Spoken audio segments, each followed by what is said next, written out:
আপনারা ভাববেন না এখনো আমাদের দেশের মসনদে আপনার গোলামরা বসে আছে।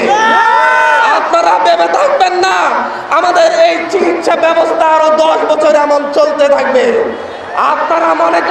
আপনারা ভাবতেছেন শেখ হাসিনা যেভাবে এদেশের চিকিৎসা ব্যবস্থাকে ধ্বংস করে দিয়েছে, এদেশের যোগ্যদেরকে, এদেশের শিক্ষার্থীদেরকে মেডিকেলে নিয়োগ না দিয়ে যেভাবে এক শূন্যতা তৈরি করেছে, চিকিৎসার শূন্যতা, সেই শূন্যতা বজায় থাকবে।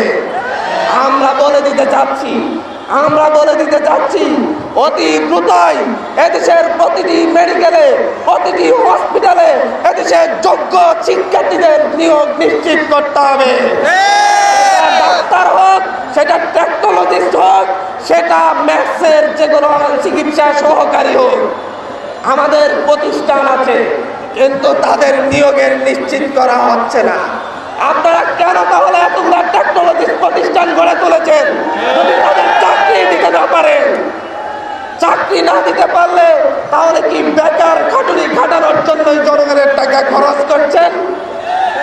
আমরা আপনাদেরকে নিশ্চয়তা দিতে যাচ্ছি, একটা বিষয় লক্ষ্য করছি যে হচ্ছে গত 16 বছরে এদেশের অর্থনৈতিক খাত ধ্বংস করে দেওয়া হয়েছে, এদেশের শিক্ষা ব্যবস্থা ধ্বংস করে দেওয়া হয়েছে, এদেশের স্বাস্থ্য ব্যবস্থা ধ্বংস করে দেওয়া হয়েছে, এদেশের রাজনৈতিক শূন্যতা তৈরি করা হয়েছে, যাতে করে আমরা আমাদের প্রতিটি ক্ষেত্রে দিল্লির গোলামদের উপর নির্ভরশীল হয়ে উঠি। কিন্তু নতুন স্বাধীনতার মধ্য দিয়ে বাংলাদেশ আর দিল্লির উপর নির্ভরশীল হয়ে থাকবে না।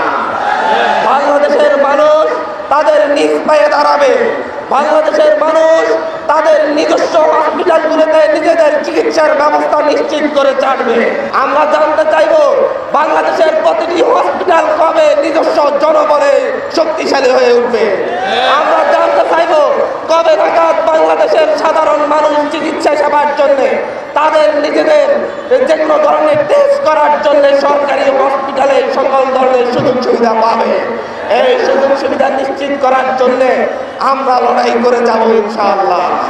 আমরা মনে করি এই লড়াইটা শুধুমাত্র মেডিকেল টেকনোলজিস্টদের নয়, এই লড়াইটা এদেশের প্রতিটি চিকিৎসা সুবিধা বঞ্চিত প্রতিটি মানুষের। আমরা মনে করি শুধু মেডিকেল টেকনোলজিস্টদেরকে বঞ্চিত করার মধ্য দিয়ে শুধুমাত্র তাদেরকে চাকরি থেকে বঞ্চিত করা হয়নি, এর মাধ্যমে বঞ্চিত করা হয়েছে এদেশের কোটি কোটি মানুষের সুচিকিৎসা থেকে।